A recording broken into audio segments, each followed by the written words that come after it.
kaibigan, dito po tayo sa tanim na okra. Ayan. Patataas na to. Ayan po. Mamimitas tayo. Ayan.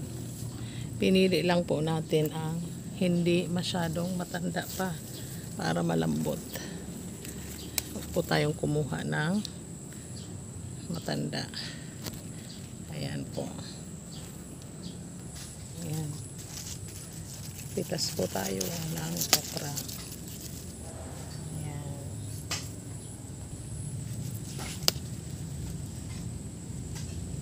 Yung ganito kalaki na bunga, pwede na siyang patandain hanggang sa gumulang para maging seeds o maging punla, maging source ng seeds sa sunod na pagtanim. Ito rin, dalawang malalaki. Hindi na rin sila pwedeng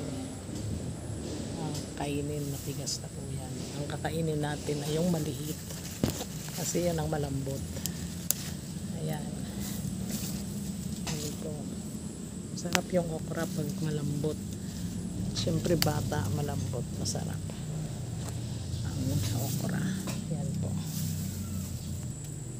Kaya mga kaibigan, ang mini garden dito, mga tanim na mga okra. Gandoon.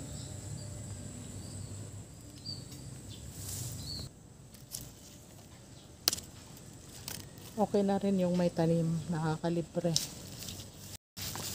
Hindi na bibilhin dahil may sarili ka ng tanim. Ayan po. Meron na po tayong libreng okra. Ayan. Marami pong bunga ito. Marami pang susunod. Ayan po ang ating nakuha. Marami pa naman sa susunod dahil may mga bulaklak pa siya. Ayan. Marami pang susunod dahil sa patuloy pa rin yung kanyang pamumulaklak at pamumunga. Ayan po. Bukas makalawa, mayroon na naman ulit. Ayan. Ang dami niyang bunga.